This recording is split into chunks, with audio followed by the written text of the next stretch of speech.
बिस्मिल्लाहिर्रहमानिर्रहीम।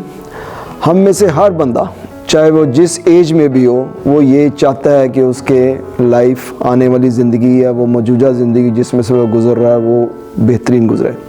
हमें अपने कामयाबी के मायार जो है वो खुद ही तय करने हैं। जब मुकम्मल करने वाला हर चीज़ पर कादिर है तो हमें ऊंचे ख्वाब देखने में क्या हर्ज है। मेरी आज की जो गुफ्तगू है वो स्टूडेंट्स के हवाले से, पर्टिकुलरली उन स्टूडेंट्स के हवाले जो एज ग्रुप तकरीबन आप कह लें 18 से 25-26 साल की एज में है, कि वो अपनी मौजूदा ज़िंदगी को कैसे बेहतरीन बना सकते हैं और अपनी लाइफ को शादी के बाद कैसे बेहतरीन कर सकते हैं। तो मैंने ये सेशन जो है, ये क्वेश्चन आंसर सेशन के ऊपर इसको मैंने शामिल किया हुआ। मैं चाहता हूँ कि स्टूडेंट उस लिहाज से क्वेश्चन करें ताकि उनके रेलेवेंट जवाब जो है उनको दे दिया जाए। सर, हम अपनी फैमिली के बॉन्ड को कैसे मजबूत बना सकते हैं? इसमें सबसे इम्पोर्टेंट बात जो मैं ये समझता हूँ कि बच्चों का अपने वालिदैन के साथ, अपने बहन भाइयों के साथ एक दोस्ती का रिलेशन होना बहुत ज़रूरी है। दोस्ती का रिलेशन उसी वक्त होता है जब आपका अपने वालिदैन के ऊपर ट्रस्ट हो, यकीनन होता है, इस तरह वालिदैन आपके ऊपर ट्रस्ट करें। क्योंकि जब आप दोस्ती के लिहाज से किसी चीज़ को शेयर करते हैं ना, तो वालिदैन को भी खुशी होती है और आपको भी अच्छा लगता है कि आपके वालिदैन ने आपको अच्छा मशवरा दिया। दूसरी सवाल से मैं बात करूँगा कि आप हर चीज़ हर एक के साथ शेयर नहीं कर सकते। फ़र्ज़ करें आपने अपने वालिद को कोई बात कहनी है, एक आपको हेजिटेशन थोड़ी सी फील हो रही है, तो आप वो बात अपनी अम्मी के थ्रू उनको कन्वे कर सकती हैं। दूसरी मैं समझता हूँ कि अपने अंदर फ्रस्ट्रेशन ना पैदा होने, ये मैं वालिदैन के लिए कह रहा हूँ कि बच्चों को ये फील ना हो कि फ़लाँ फैमिली तो बहुत ज़्यादा आउटिंग करती है, हमारे पेरेंट्स हमें कभी आउटिंग के लिए नहीं लेके गए। अपने बच्चों को हफ्ते में 1 दफ़ा या कम अज़ कम महीने में 2 दफ़ा कोई ना कोई आउटडोर एक्टिविटी करवाएं। ये एक बड़ा मजबूत रिलेशन बनता है वालिदैन और बच्चों के दरमियान में। तो स्ट्रॉन्ग बॉन्डिंग में मैं यही समझता हूँ कि अगर आप शेयरिंग करें और वालिदैन, अगर कोई बच्चा ऐसी डिमांड करता है जिससे वालिदैन इरिटेट हो सकते हैं, उनको चाहिए वक्ती तौर पर रिएक्शन ना दें, उसकी बात को गौर से सुनें, उसके ऊपर थोड़ी सी सोच विचार करें और मियाँ बीवी बैठ के उसका कोई ना कोई सलूशन निकालें।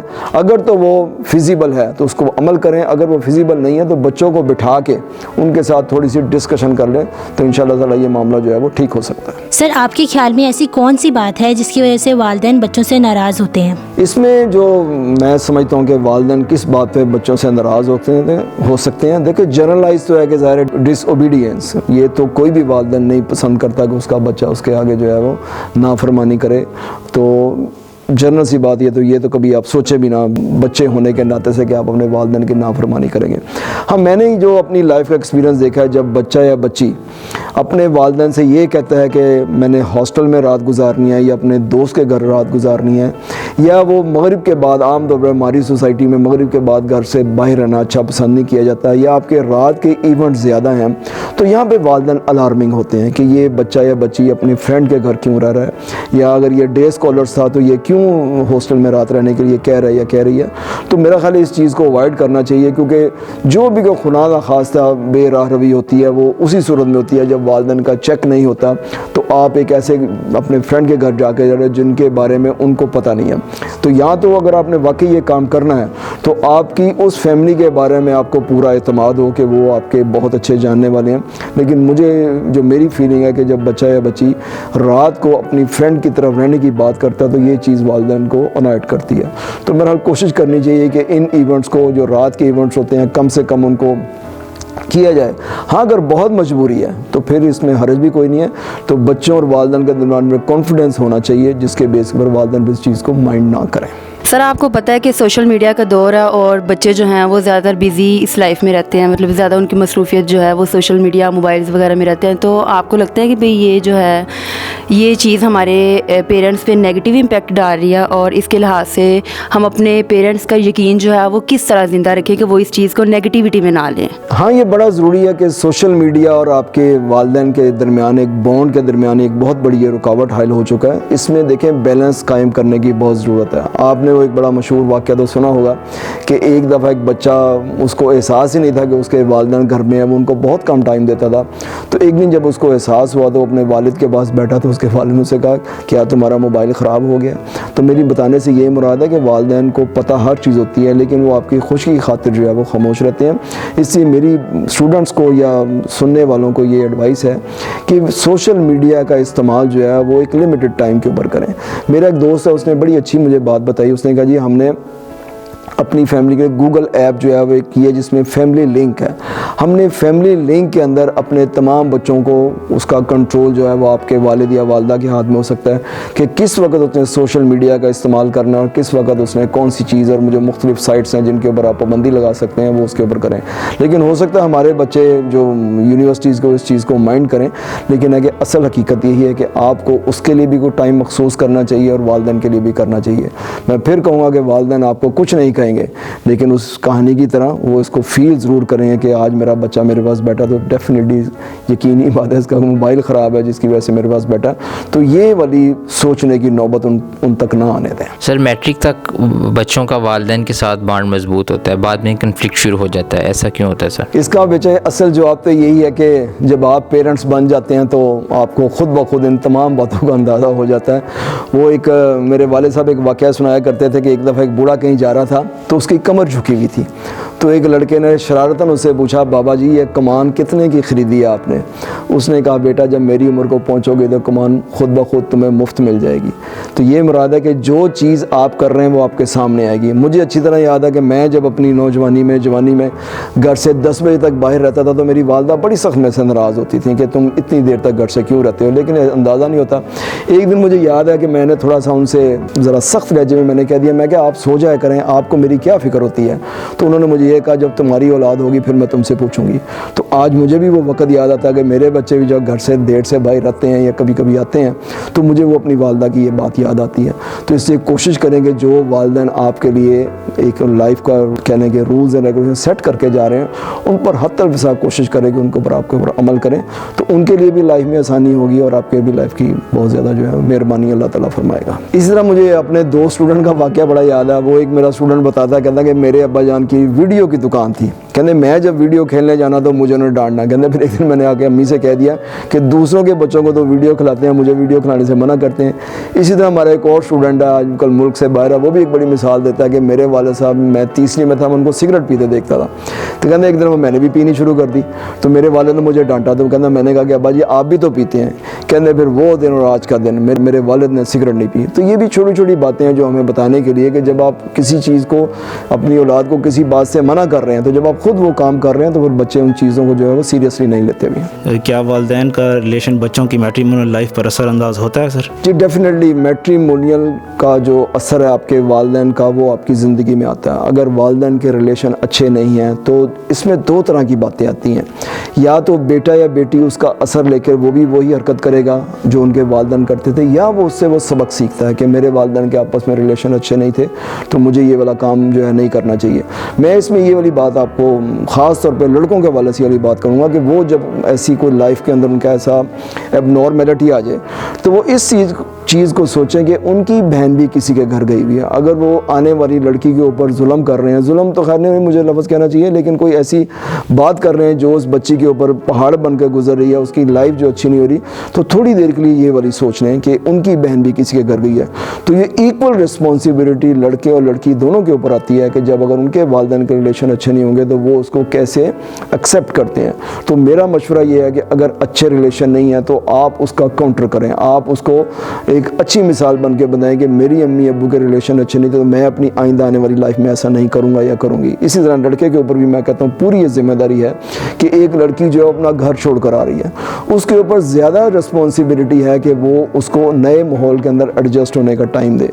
ज़ाहिर है वो एक नए घर में आ रही है, उस घर वालों की आदतें उसके लिए नहीं हैं, उन लोगों के रवैये उसके लिए नए हैं, तो ये तमाम बातें उसको अच्छे तरीके से इस लड़के को टॉलरेट करनी चाहिए और वक्त के साथ साथ उस लड़की को वो इस हवाले से एजुकेट करेगा तो मेरा ख्याल बहुत अच्छी उनकी लाइफ जो गुजर जाएगी। सर आपके ख्याल में वालिदैन को अपने बच्चों को फ्यूचर लाइफ के लिए किस तरह गाइड करना चाहिए? देखिए, फ्यूचर गाइडेंस के लिए सबसे बुनियादी चीज़ आती है कि वो कैसे गाइड करें। सबसे पहले पार्टनर का इंतखाब। लड़की किसी को पसंद करती है, वालिदैन उसको पसंद नहीं करते भी, अगर ऐसी सिचुएशन आती है तो फिर एक लड़की या लड़के को क्या करना चाहिए। इसमें मेरा थोड़ा सा मशवरा ये है कि वालिदैन की बात को थोड़ी सी अहमियत देनी चाहिए, लेकिन इसके ये मुराद नहीं कि वालिदैन बिल्कुल एक लड़की मत अगर फ़र्ज़ करें वो उसने एमफिल किया हुआ है तो आप उसकी एक मैट्रिक पास लड़के से शादी कर देंगे तो वही फिर जोड़ सारी उम्र के लिए जो है ये ब्लीडिंग वूंड बन जाता है। तो उसमें गाइडेंस के लिहाज से मैं पेरेंट्स को ये वाली बात ज़रूर कहूँगा कि वो अपनी बच्ची या बच्चे की पसंद को भी ज़हन में रखें, और फ्यूचर गाइड के लिहाज से मैं यही कहूँगा कि वो उनको ऐसी तरबियत उनकी करें, क्योंकि बच्ची जो है वो अपनी माँ से असर लेती है और बच्चा जो है वो अपने वालिद से असर लेता है। तो अगर उनकी लाइफ अच्छी है तो ये दोनों लाइफ आगे अच्छी गुजारेंगे, अगर उनकी लाइफ के अंदर कुछ दरारें पड़ गई हुई हैं तो यकीनी बात है वो वाला मामला ख़राब होगा। तो गाइडेंस के हवाले से मैं समझता हूँ कि जब पार्टनर की चॉइस की बात आती है तो उसमें लड़के या लड़की की चॉइस को भी ज़रूर मद्देनज़र रखना चाहिए। Sir, being a married person, मेरा सवाल ये है कि मियाँ बीवी के दरमियान में सबसे इम्पोर्टेंट चीज़ क्या होनी चाहिए? देखिए, मियाँ बीवी में जब रिलेशन की हम बात करते हैं तो वो 3-4 चीज़ें उसके लिए बड़ी इंपॉर्टेंट है। एक, उसके अंदर ज़ाहिर है ट्रस्ट आ जाता है, उसके अंदर फिर उसके बाद रिस्पेक्ट आ जाती है। इन दो के होते हुए भी बाज़ का जो है वो कन्फ्लिक्ट आ जाता है। कोशिश तो ये करनी चाहिए कन्फ्लिक्ट को रिजॉल्व करें। अगर वो उनसे नहीं हो रहा तो लड़के या लड़की के बड़ों को बीच में थोड़ा बहुत ज़रूर उनके पढ़ना चाहिए, उनके मामला देखना चाहिए। लेकिन मेरा ज़ाती ख्याल है कि मियाँ बीवी का कन्फ्लिक्ट सबसे ज़्यादा मियाँ बीवी ही दूर कर सकते हैं, क्योंकि उनको पता है कि व्हाट ही और शी इज़ फ्रॉम इनसाइड, इसकी कौन सी आदत मुझे बुरी लग रही है, मेरी कौन सी आदत उसको अच्छी नहीं लग रही। लेकिन अगर ये सब होने के बावजूद आपने अपने तय भी कोशिश कर ली, आपके पेरेंट्स ने भी कोशिश कर ली, आपके बहन भाइयों ने भी कोशिश कर ली, तो फिर मैं यूँ समझता हूँ कि दोनों में से एक को खामोशी इख्तियार कर लेनी चाहिए और अल्लाह पे छोड़ देना चाहिए मामला। ये खामोशी मैं इससे कह रहा हूँ कि अपनी औलाद की खातिर, क्योंकि अगर आपके रोज़ आए दिन के झगड़े होंगे उसका असर आपकी औलाद के ऊपर पड़ेगा। तो खामोशी इज़ द बेस्ट पार्ट, जिसमें मियाँ खामोश हो जाए या बीवी खामोश हो जाए, किसी एक को फिर काम करने दिया जाए तो मेरे ख्याल फिर लाइफ चल जाती है। लेकिन वो लाइफ है घुटन के माहौल में चलेगी। लेकिन मैं समझ दूँगा डाइवोर्स से बेहतरीन यही हल है कि आप खामोशी इख्तियार करते हुए अपनी लाइफ को लिंगर ऑन करते जाएँ। सर, क्या बच्चों और वालिदैन में स्ट्रॉन्ग रिलेशन का फुकदान फाइनेंशियल मैटर्स भी हो सकते हैं? हाँ, ये बात काफ़ी हद तक दुरुस्त है कि फ़ाइनेंशियल मैटर्स जो हैं ये बहुत ज़्यादा मैटर करते हैं। ज़ाहिर एक बच्चा जब यूनिवर्सिटी में आता है तो वो बाकी लोगों को देखता है और अपने आप को उनके साथ कंपेयर करता है। वो उनके पास फैसिलिटीज़ देखता है, उसके पास वो फैसिलिटीज़ नहीं होती, तो ये चीज़ें मैटर तो करती हैं। और ऐसे स्टूडेंट्स हमने देखे हैं हॉस्टल्स के अंदर, या तो वो चोरी चकारी करेंगे या वो नंबर 2 किस्म का काम करेंगे। तो कोशिश ये होनी चाहिए कि फ़ाइनेंशियल मैटर्स जो हैं वो उनको अच्छे तरीके से रिजॉल्व किया जाए। अगर पेरेंट्स की पहुँच में नहीं है उसके लिए करना, तो स्टूडेंट को खुद रियलाइज़ करना चाहिए कि मेरे वालिदैन इस काबिल नहीं है कि वो मुझे इस किस्म की जो है वो सपोर्ट कर सकते हैं। तो वो अपने आप को ट्यूशन पढ़ा के या और कोई पार्ट टाइम जॉब करके, क्योंकि हमने देखा कि बाहर की दुनिया के अंदर छुट्टियों के अंदर सारे स्टूडेंट कोई ना कोई काम करते हैं। हमारे यहाँ पर ट्रेंड ज़रा कम है, लेकिन है कि ट्यूशन एक ऐसी चीज़ है कि आप अपने से लो लेवल के क्लासेस के बच्चों को पढ़ा के आप अपनी फाइनेंशियल हालत को बेहतर कर सकते हैं। लेकिन ये इशू है और इसका यही वाला हल है। सर, मेरा आपसे सवाल यह है कि अगर ये सब बातें होने के बावजूद भी मैट्रिमोनियल रिलेशन अच्छे ना हो तो फिर क्या करना चाहिए? बेटे, यही है कि वाकई अगर आपने सब कुछ कर दिया, आपने सब चीज़ें आइडियल देख ली, अच्छी आपकी सिलेक्शन हो गई, अच्छे आपके फादर इन लॉ मिल गए, मदर इन लॉ मिल गए, इन लॉज आपको अच्छे मिल गए, तो यकीनी बात उसके बाद फिर है तो कोशिश करने के बावजूद भी आप नहीं कर सके तो फिर इसको अल्लाह की रज़ा समझते हुए खामोशी का पहलू जो है वो इख्तियार करने, मेरे ख्याल इसी में सबके लिए बेहतरी होती है। सर, बाज़-औक़ात बैरूनी ममालिक के लिए शादी के प्रपोज़ल आते हैं तो हमें उन्हें किस तरह से परखना चाहिए आपके हाल में? मतलब क्या चीज़ें हैं जिनको हम देखें कि ये ठीक है या नहीं है, तो इसके बारे में थोड़ा सा हमें बताएं। शादियों वाला बड़ा टची मामला है। इसमें मेरा सबसे ज़्यादा एडवाइस जो है वो पेरेंट्स के लिए भी और बच्चों के लिए भी है कि अगर तो आपके वो इंतहाई जानने वाले हैं तो then you must take a positive step.